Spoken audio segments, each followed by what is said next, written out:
자, 이런 가운데 네. 안미현 검사, 아까 영상에서 보셨겠습니다마는 보안 수사권을 검찰에 남겨야 한다. 이것까지 폐지해 버리면은 그 뒷감당은 국회가 해야 한다. 이런 얘기했습니다. 어떻게 보셨습니까?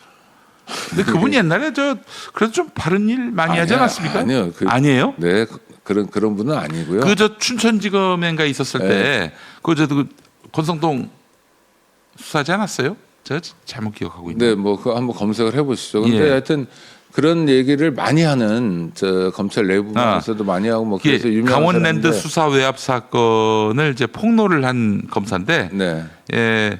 권성동 등이 외압을 가해왔다. 네. 뭐 이런 얘기를 했었던 분이죠. 하여튼 뭐 자기 입장에서 뭐 수사에 걸리적거리니까 뭐 그런 얘기를 했을 수 있는데 하여튼 안미연 씨는 최근 들어서는 뭐 일관된 모습이고요. 보안 수사권이 이제 검찰 개혁에서 중요한 쟁점으로 남아 있습니다. 네. 지난주 금요일에 국무총리 산하로 이제 검찰 개혁 테이프 같은 게 만들어지고 자문단도 만들어졌어요. 근데 이게 아무리 봐도 자문단 명단이 16명인데 네. 검찰과 가까운 사람들 또는 여태까지 검찰에 보안 수사권을 줘야 된다고 요구하는 사람들이 대거 들어가 있어요. 아, 그래요? 그래서 대통령실 민정에서 이렇게 했구나. 봉욱.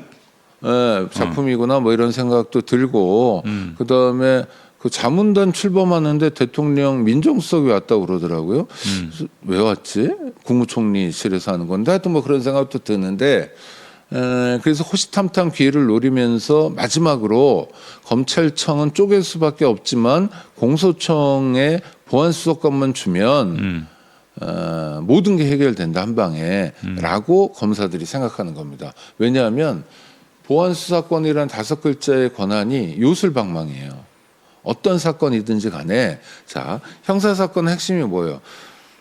검찰로 넘겨서 송치해서 검찰이 기소해서 법원에서 재판이 열려서 처벌받는 게 핵심이잖아요. 네. 그러니까 모든 사건이 검찰로 오지 않지만 처벌했으면 좋겠는 사건은 무조건 검찰로 오거든요. 네. 그럼 이 사건 중엔 벌금 50만 원짜리 사건도 있고요. 사형이나 무기를 다툰 사건, 큰 사건도 있는 거예요. 네. 이 사건 전체를 이제 지켜봅니다. 누가 보냐면 검사들이 지켜봐요. 그러다가 우와 이거 돈 되는데 이거 해볼 만한데 이거 정치적으로 의미 있는데 라는 사건이 있잖아요. 네. 그럼 그것에 대해서 자기들이 보완 수사를 하면 되는 거예요. 수사는 정해진 게 없어요. 예를 들어 내란 사건을 수사하기 위해서 얼마나 많은 인력이 필요합니까? 그렇죠. 얼마나 많은 시간이 필요합니까? 예. 얼마나 많은 예산이 필요합니까? 하면 엄청 많이 필요하잖아요. 네. 그거를 다 가져야 되는 거예요. 왜?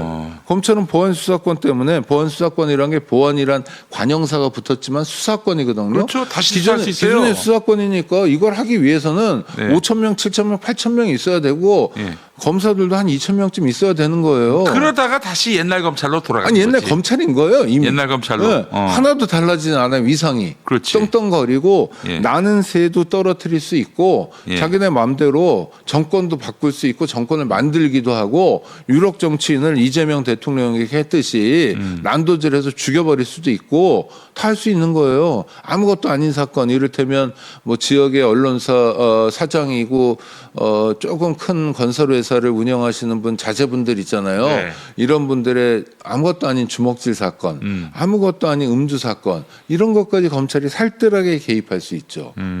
그래가지고 사건을 망가뜨릴 수 있어요. 얼마든지.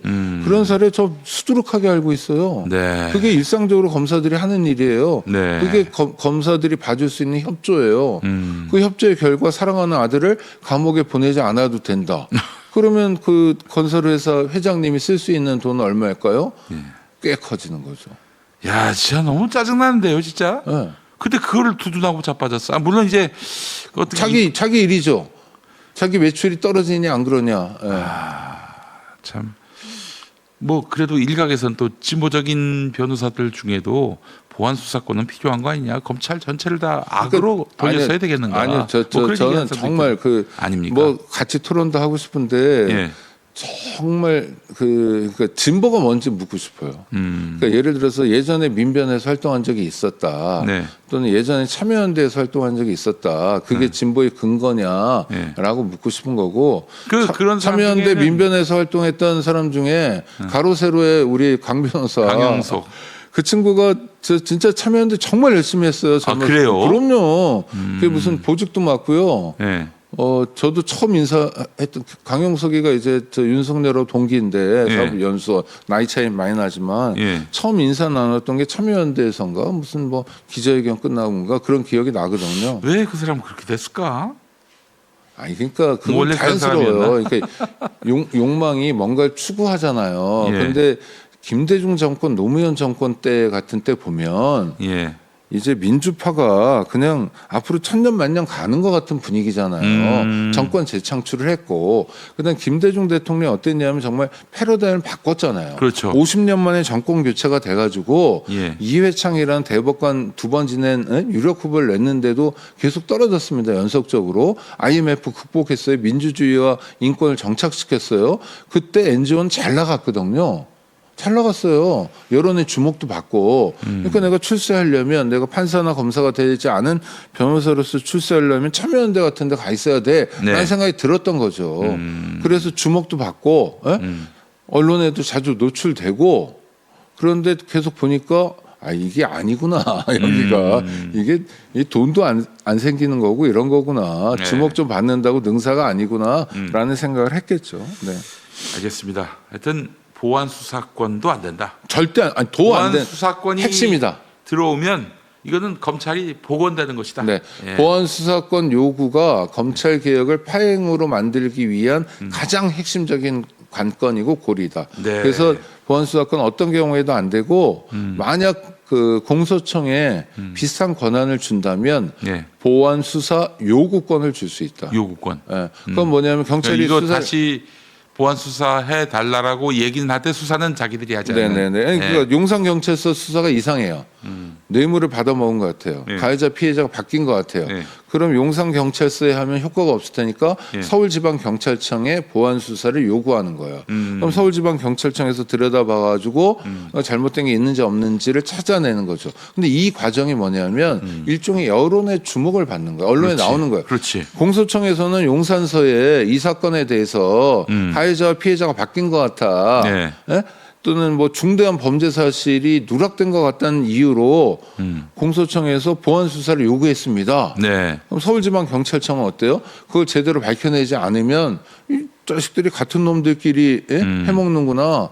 사건을 쌈싸 먹는구나. 그래서 뭐가 되냐면 국민들의 심판 대상이 되는 거죠. 그렇지. 예. 야, 이거 검찰 개혁 해보니까 이제 사법 개혁이 문제네. 국민들이 이러시잖아요. 네. 사법 개혁을 어느 정도 해보니까 이제 경찰 개혁이 문제네. 이래가지고 또 경찰에 대해서도 개혁의 칼을 들이대야죠. 그렇지.